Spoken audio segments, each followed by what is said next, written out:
Hi guys. So we're going to be looking at Luke 6, verse 35. But for this particular one,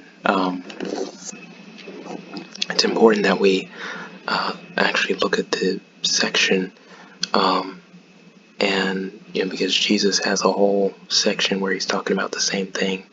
So we'll actually read the entire section first, and then go into it a little bit deeper.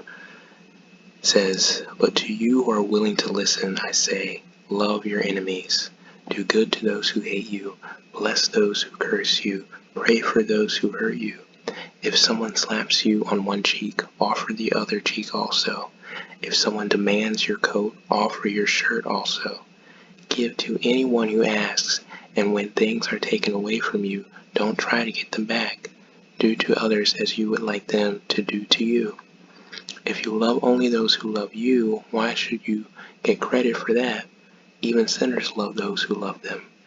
And if you do good only to those who do good to you, why should you get credit? Even sinners do that much. And if you lend money only to those who can repay you, why should you get credit? Even sinners will lend to other sinners for a full return. Love your enemies, do good to them, lend to them without expecting to be repaid. Then your reward from heaven will be very great, and you will truly be acting as children of the Most High, for He is kind to those who are unthankful and wicked. You must be compassionate just as your Father is compassionate." So there are a lot of important points here, but I think the first one that's really important. Let's go to our document here.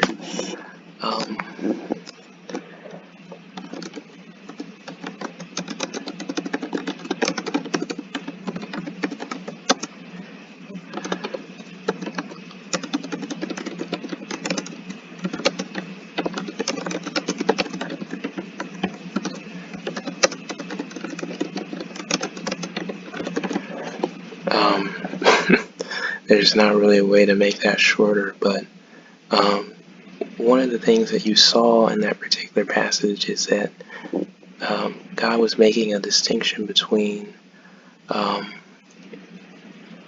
the true definition of love and the definition that society has of love, right? In society, loving people is only something that is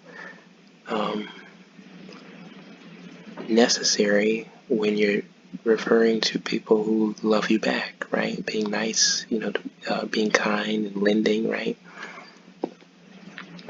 But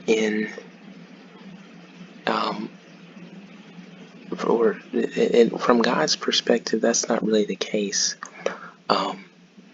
The same principle should be applied to everyone equally, regardless of how they treat you. So you have to be kind to everyone. You have to be willing to lend to everyone. You have to treat everyone the same, right?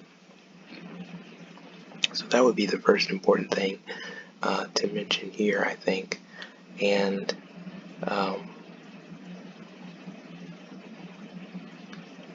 the second thing I would say, in particular regard to the lending, right? I wrote in my little analysis, whatever you want to call it, it's worth noting that giving or lending God's way not only demonstrates the generosity of an individual, but it also shows the faith of an individual, because one is only going to be inclined to give to someone else if he or she is certain that he or she is going to be repaid in some way at some point by God, right? So if somebody, we see people, a perfect example, you see someone on the corner. If you give money to someone on the corner, that person is not going to pay you back. And maybe you're not in a situation to really give to that person, but you can give to them in faith. you can give to them. And that doesn't, again, I don't, you don't know the heart of the people on the corner. They could be out to scam you, or they could be genuine. You don't know, right? I try to give to people regardless, because what I know is that whether or not that person is genuine, I'm going to be rewarded for giving to them. So keep that in mind. Let me write that up here.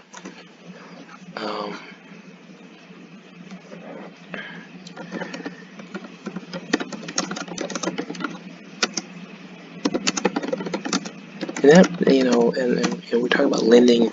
That could be money, it could be clothes, it could be a whole lot of different things, right?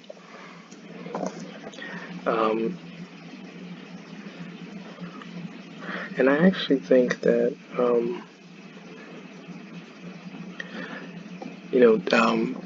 we see this message again, not only in the New Testament, but we see it in the Old Testament as well. And we're going to talk about that a little bit more tomorrow in this second part. So stay tuned for that.